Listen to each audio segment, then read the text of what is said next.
Welcome to this lesson on Sonnet 19 by Shakespeare. I nearly said William Shakespeare, as if you don't know who he is, but hopefully, if you're doing this course, you know who this guy is. So I'm going to just read this poem and see if you can understand it. And you might find Shakespearean language a little challenging or difficult at first, but if you immerse yourself in it, you just get used to the way that he talks and the way that Elizabethans conceptualize things, and it gets a lot easier over time. So it's one of those things where it's hard at first, and then the more exposure you have, the more it makes sense. So we'll pick it apart in a second, but as I read through it, I want you to just highlight, underline, or think about any important images, concepts, words, that type of thing, anything that sticks out to you as we read through. Devouring time, blunt thou the lion's paws, and make the earth devour her own sweet brood. Pluck the keen teeth from the fierce tiger's jaws, and burn the long-lived phoenix in her blood. Make glad and sorry seasons as thou fleets, and do whate'er thou wilt, swift-footed time, to the wide world and all her fading sweets. But I forbid thee one more heinous crime. Oh, carve not with the hours my love's fair brow, nor draw no lines there with thine antique pen. Him in thy course untainted do allow, for beauty's pattern to succeeding men. Yet do thy worst, old time, despite thy wrong. My love shall in my verse ever live young. My cat. I'm gonna just put my cat out because she's making me laugh. Sorry about that. I just had to chase my cat around the room and kick her out because I swear she was out of here when I closed the door to record, and then she just kind of snuck under my chair and looked up at me and went meow while I was trying to read Shakespeare. So slightly distracting. Anyway, she's gone now. So devouring time. Time is personified. Time is capitalized, which is how we know it's a character. Not necessarily a person, more of a kind of spirit or entity or deity. And it's addressed to time. So devouring time, time that eats and devours things. Speaking directly at time as if time is a real entity, and it's from a personal perspective. So as you read through the poem and you're trying to make sense of what's going on, you want to keep that in mind, that time is actually the addressee of this poem. We're going to look at vocab, which hopefully will make the Shakespearean a little bit easier for you. So devouring, consuming, eating with enthusiasm. If you devour something, you sort of do it quite ravenously, like you're starving and you devour food, or that kind of thing. Time, as I said, personification, because it's got a capital T. If you analyze the capital T and how that changes what time is in this poem versus what time with no capital would be, that's considered a high-level thing to do in an essay. To blunt means to make something blunt, to make it lose its sharpness. Thou is Shakespearean for you. Thy is also Shakespearean for your. So the Y that we use now was quite often T or TH back in the day. Brood is a group of young animals or babies. Keen means sharp or eager. Phoenix means a mythological bird. So you probably know what a phoenix is, but if you've not heard of one, I recommend Googling it or looking it up just to make sure that you know what that is, what that reference means. Fleet is sort of related to flying, means kind of moving, passing quickly.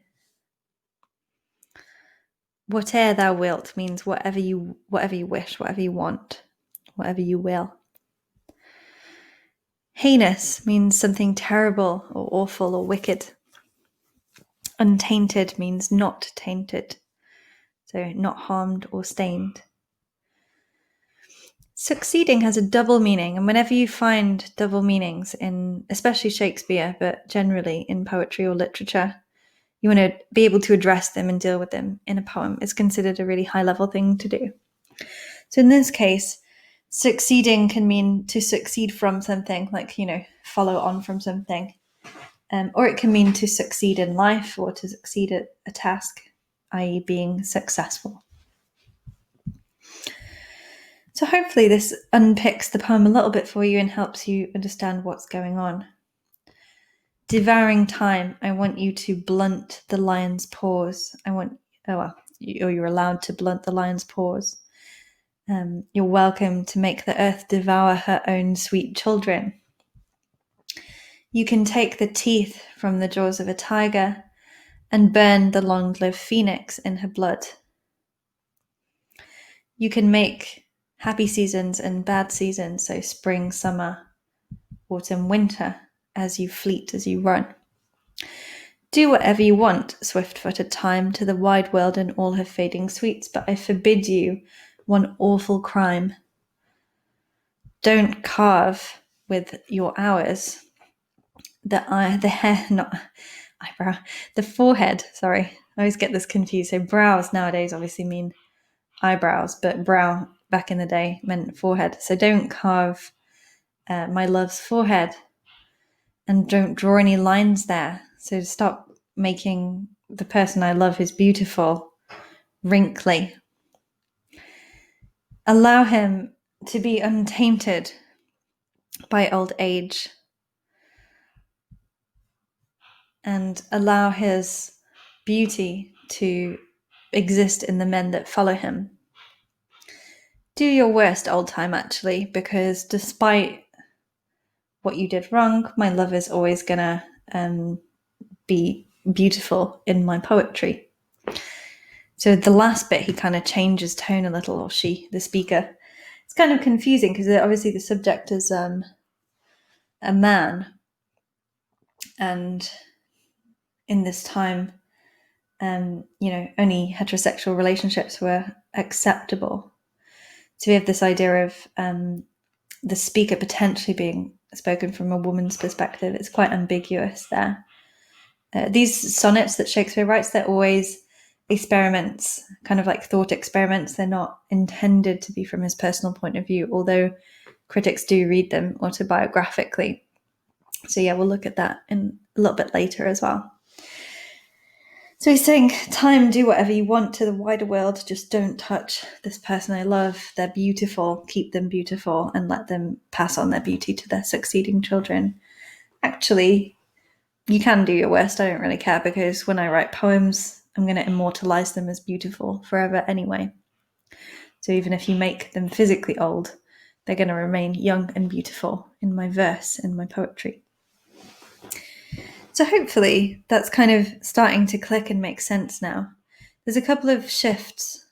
So this one, oh, carve not with the hours my love's fair brow. And then this one, yet do thy worst, old time, where he kind of deliberately confronts and attacks time.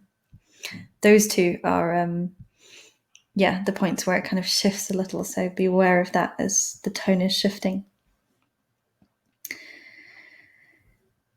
So we have a personification of the idea of time. The speaking is speaking as if time were a conscious being, potentially a god or spirit, some kind of entity. He says that time's devouring and consumes everything hungrily, and it's allowed and it's fine to do that. Phoenixes, by the way, are called long-lived because it's thought that they lived 500 years before bursting into flame. So it's just kind of part of the mythology that was around at this time. Don't carve his lover's fair brow with lines, and don't let him grow old and get wrinkles, drawing lines on his head with an antique pen. Allow him to remain untainted so he can set an example of the pattern of beauty to following generations of men. So we have this idea of, don't age this person, keep them beautiful and looking young.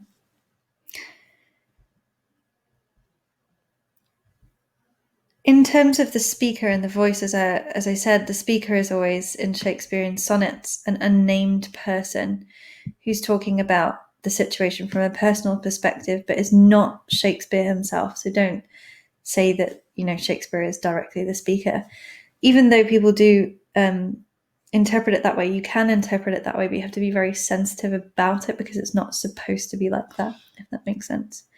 So in traditional poetry, the speaker is actually quite separate from the poet. They're not the same person, and there's a persona or character adopted who tells the story of the poem or the ideas of the poem.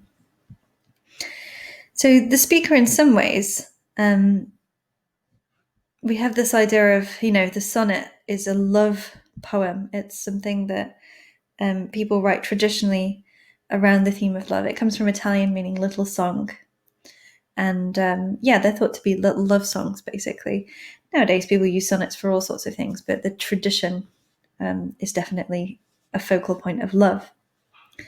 The persona of the poem, the speaker, often in Shakespearean sonnets, takes the form of a lover who addresses their words to a desired partner. But here it's quite interesting because the speaker's not talking directly to their lover. They're talking to time about their lover. So the lover is the subject, not the addressee. This is kind of an interesting point that you can make in essays about this one. So it's directed at time itself, and specifically time's effect on youth, beauty, attraction. It seems a pity that time destroys the beauty of youth, even though time is a little bit unfeeling and kind of equally brutal to everything. The speaker's aware that time just destroys everything. We're going to go a little bit deeper into the language and so on with this one. I think the techniques that are there are not actually as complicated as the story as far as this one's concerned. So if you're still listening to me and you feel by this point that you understand what's going on, I think it's going to get easier with the sonnet from now on. I also generally recommend just reading loads of Shakespeare sonnets because when you do one in isolation, it's a bit weird and difficult to get your head around. But as soon as you've done like 4 or 5 of them, they're all quite similar. They start talking about similar ideas that connect across the sonnet. So I know if you're struggling with something, it's not your normal intention to do more of that thing. But I find with poetry, if there's things that you find difficult, the more you study them, the easier they become. So I also just really love Shakespeare sonnets in general. So I'll just always recommend them to you and to people to read. So with language, you might have noticed there's a lot of animalistic imagery. The lion's paws, fierce tiger's jaws, phoenix. These are all beautiful, powerful, dangerous animals bordering on mythological. So the phoenix is mythology. They're also predatory or kind of, up like sort of quite high up in the great chain of being, as Shakespeare would have seen it, or the hierarchy of, ecosystems and so on. They're predators. So these very powerful animals, lions and tigers, and time just doesn't care about how powerful they are. Time, stops the lion's paws from being sharp and takes teeth out of the tiger's jaws. If you're confused by that image, it's because when a tiger dies, obviously, eventually, like all things, they'll disintegrate. When they kind of decay and disintegrate, their teeth will drop out of their jaw because it won't be kind of held on anymore by muscle, or I don't actually know what holds teeth to jaws, but you know what I mean. Something holds them there and they'll drop off is the idea. I'm not a scientist. We have this idea of a tiger, no matter how powerful it is when it's alive, over time it's going to decay and all of its power fades with that process of death and decay. So it's an idea about ephemeral power as well, fleeting power. Fleeting as in running away or disappearing quickly, as we were saying earlier. The feeling is that all power is temporary apart from time's power. Time beats everything, has ultimate power over all things. And Shakespeare actually does return a lot to this idea of time just being, the enemy of life or joy or anything. Anything that you love is not going to last forever. And it's kind of sad when you see it that way. So that's kind of why Shakespeare has this beef with time, why he gets annoyed with time.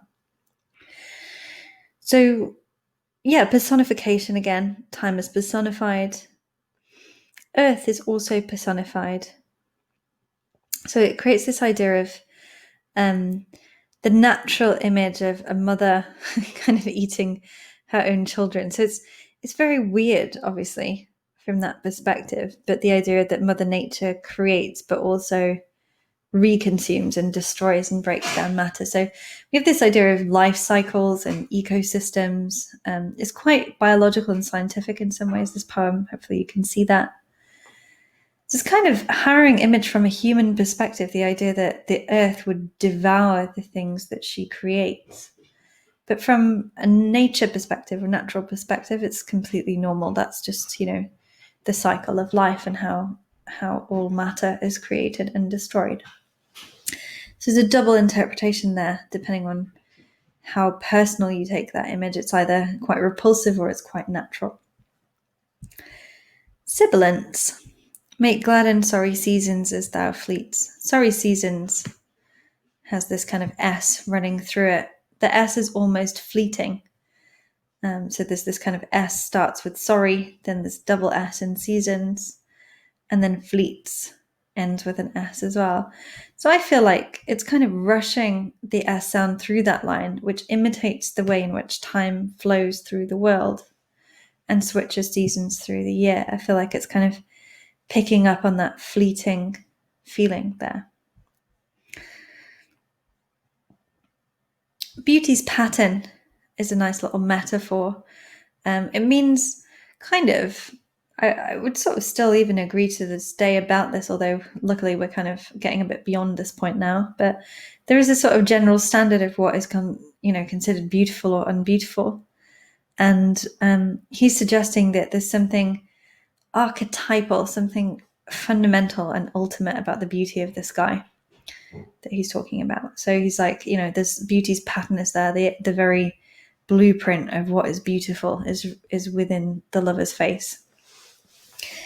So there's this idea about standards of beauty. There's a certain thing that is just ultimately the most beautiful way to look or the most beautiful face shape to have.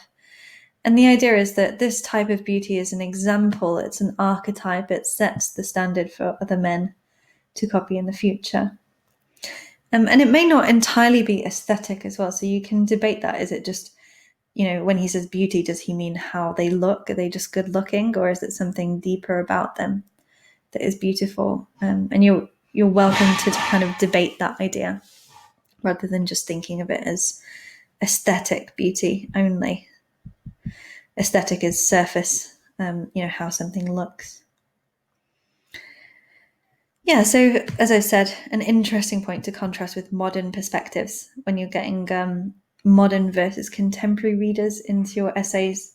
That always elevates the quality of the analysis that you're doing. So try and do that at some of the points.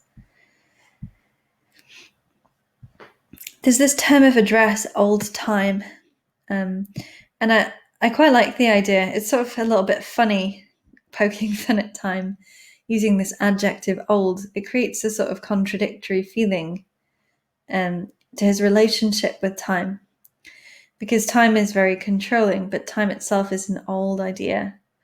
And he's sort of trying to suggest that there's this new way to cheat and beat time, which in his mind is poetry or art. So he's saying, at the end, he says, my verse is the thing that is going to last, because even if I'm dead and gone, over time, my poetry is going to still exist, which is true because we're still reading this poem today. So Shakespeare's hundreds and hundreds of years dead, but we still all know who he is. We all study him and we all read his words, and he's aware of that even when he's alive, when he's writing. So it's this idea of ways to cheat time or transcend time, circumnavigate time.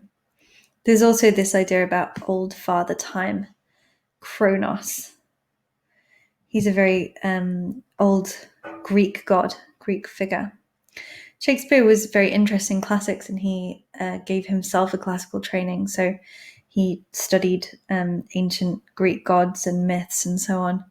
So he does use echoes and reflections of that in his literature. It's not just from a modern or early modern Christian perspective. It's also looking back at a classical framework when he writes. So yeah, we have this idea of time, if he's old father time, being old, kind of masculine. We have earth as a feminine presence. So there's kind of mother nature contrasted with old father time as sort of this overarching mechanisms of the universe and how the world functions. And then this very specific personal thing about the speaker really loves this guy, thinks he's beautiful, and doesn't want his beauty to fade over time. So it's very universal and very personal and specific at the same time. In terms of structure, the main thing is the sonnet form. Make sure that you understand sonnets, especially Shakespearean sonnets. He invented his own style of sonnet that was meant to be more English and less like the traditional Italian form that people were copying at this time. It's got sections to a sonnet. So despite being a single stanza, it doesn't mean it's only one idea. It does move through different sections. So in this case, we have quatrains, groups of 4, which have different but linked ideas. So firstly, attacks time and its all-consuming power. Secondly, saying,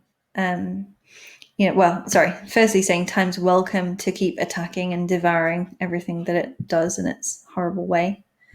Secondly, the crimes that time commits when it steals the seasons. Thirdly, the power that time has to shape and mold the face of the lover.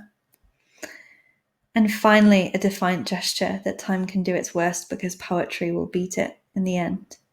So you can see that it's kind of shifting from the universal, those big ideas that I was talking about, like old father time, mother nature, to the personal, the speaker's relationship to the subject, the person that they love in this poem.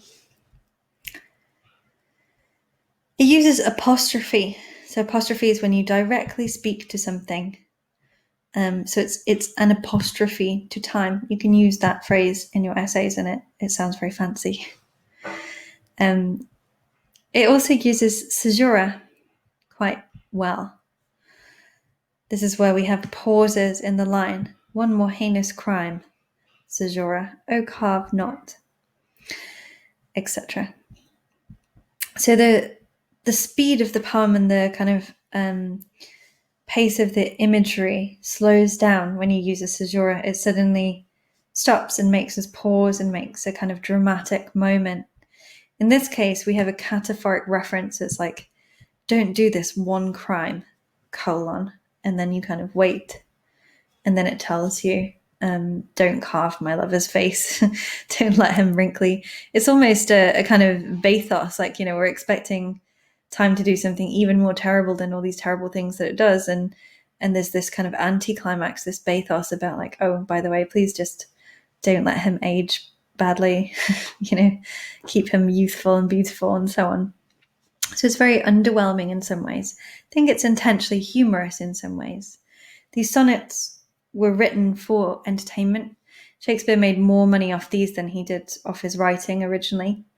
So he did them, for people to read widely, and they were very popular in his day. So he was known as a sonneteer more than a dramatist at first.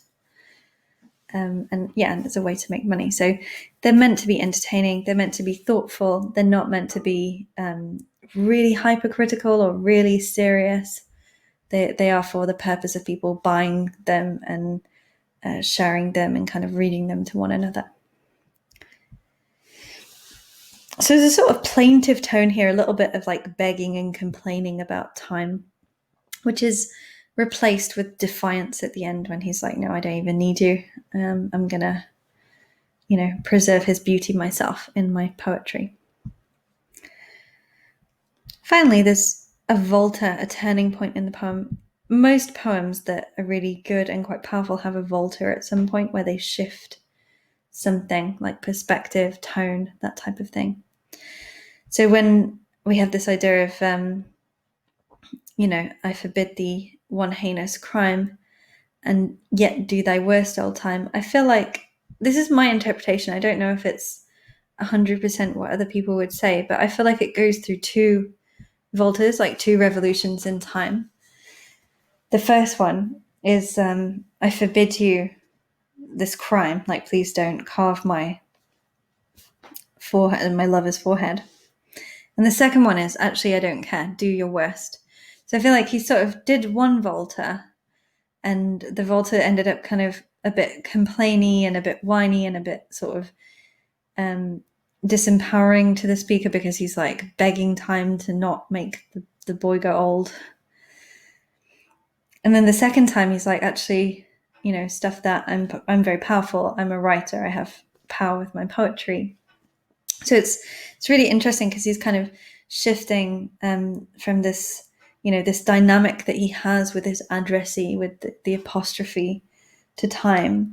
He's shifting from going, to a point where time is this powerful godlike figure that, consumes everything, to actually, well, I'm a poet and I can beat you with my words, because if I make stuff that's powerful enough that it lives on, then it's going to actually transcend time, and it disempowers the idea of time. So there's a sort of power struggle, like a dominant struggle between the speaker and the concept of time. And it is playful, but it is also quite kind of complex and quite, I think, central to Shakespeare and who he felt, like how his mind kind of conceptualized these things. So yeah, we've got this idea of starting off being passive and feeling like time is dominant, to then being assertive and feeling like the speaker is in fact more powerful. So it becomes confrontational at the end, as if the speaker views himself as kind of locked directly in a battle with time, like time is the antagonist, is the enemy in this scenario. So I have quite a lot of detail on context on sonnet, here. I've kind of gone through a little bit of it lightly, so I'm not going to go through it in depth now. Feel free to pause the video and make notes if you don't know already about this. It's more about how Shakespeare was, why he wrote sonnets, what type of sonneteer he was, how he invented his own form, and so on. It's good to know when you're doing Shakespearean sonnets. It really helps you understand them a bit more, and any kind of contextual reading that you do of poetry will always deepen your understanding. So yeah, I'm going to just quickly scroll through it, and you can pause if you need to. There's a couple of other deeper ideas about the sonnets there as well, and how this sonnet fits into the whole. The main thing I would say is that a lot of sonnets in Shakespeare, they have either a fair youth or a dark lady. That's really interesting because no one knows who these guys were really, or if they were real or just kind of constructs. But in this case, it's a fair youth sonnet. It's not a dark lady sonnet. So you can also use that as a context point there. So attitudes then, these are the opinions that I could find in the poem. The first one I've sort of hammered the point already, so hopefully it's kind of sticking. Time ravages all beautiful things. Beauty and time are directly opposed. They're the opposite of each other. Things that are beautiful do not last. And then the conclusion to this is that poetry has the power to immortalize beautiful moments that would otherwise only be ephemeral and witnessed by a few people. So time and beauty are kind of directly opposed, and poetry can elevate the status of beauty to a point where it goes beyond the confines or constraints of time. Aesthetic beauty. Sorry, I've got a really squeaky chair today. I don't know why. Aesthetic beauty, which is the surface beauty of things, is one of the fleeting pleasures of the world. So in the modern world, in some ways people think we have a very aesthetic culture because there's Instagram and social media and so on. Everyone knows what everyone looks like all the time, and we're always taking photos of ourselves and trying to make our house look nicer so that it's Instagrammable. Obviously speaking from personal experience here. Yeah, so we have a kind of focus on aesthetics. But in different periods in history, people go in and out of thinking aesthetics is important or not important. So very often in poetry, you'll find ideas about beauty being deeper than just, skin level, or prettiness being different from beauty, or aesthetics not really mattering, and it's what's inside that counts. Interestingly, which is also why I think it's a little bit comical, this one is actually, to me, seems quite clearly about aesthetics, about surface level beauty. It seems like there's something specific about this fair youth's appearance that makes him beautiful. It might be his mannerisms and character as well, but there is this idea about the idealistic freshness of youth and how this fades as people mature. So perhaps it's internal as well as external. It's definitely partly aesthetics, if not all aesthetics. But definitely as well, all of that is bound up with youth and youthful behavior. It's almost as though the speaker resents the fact that they're no longer in this youthful moment of their life either. We also have this idea that decay is natural. So time toppling all things, which is a kind of quote from W.H. Auden where he talks about time's toppling wave. You have this idea that time just sort of washes over everything and destroys it. So decay for us is slightly repulsive, I think, because it's sort of the opposite of life. When we think about decay and rotten things, it's not really nice usually. I don't personally like mold or rot or anything like that. I go a bit crazy if something goes slightly moldy in my house. I freak out. So I'm really repulsed by the idea of decay personally. Probably you are too. But it's kind of reminding us that this is actually a natural process, and this is a continual process, and this is part of the mechanism of the world, and we need that as much as we need the life part. In fact, the life part can't exist without the decay part. So it seems kind of whimsical and ironic in the poem. It's not deadly serious, but it is still kind of exploring this idea that decay is inevitable. It might be vain and selfish to expect our beauty to last into old age when the aging process is applied to all natural things. Why should humans not decay at the same rate as tigers or, trees? But it also has the inverse effect of reminding us about how fleeting everything is and how we should really appreciate the good moments in life when they come and while they last, because you don't know when they're going to fade. So there's a few themes to kind of finish on here. If you want an extension or you want a kind of task to do at the end of this lesson, I recommend finding quotes that go along with these themes and then trying to analyze the quotes and find techniques in there. Maybe connect it to context or connect it to your wider readings so that you're sort of sketching out and planning types of points that you could make in an essay. Hopefully you found this really useful and you quite like this poem. I really like this poem. I think it's very clever. It's not even my favorite sonnet by Shakespeare, but they're all so good that just any of them is like a really great poem. So definitely do read other Shakespearean sonnets if you're interested in them, because they are really brilliant. Hopefully you enjoyed that lesson. Thank you for listening, and I'm sure I'll see you guys soon.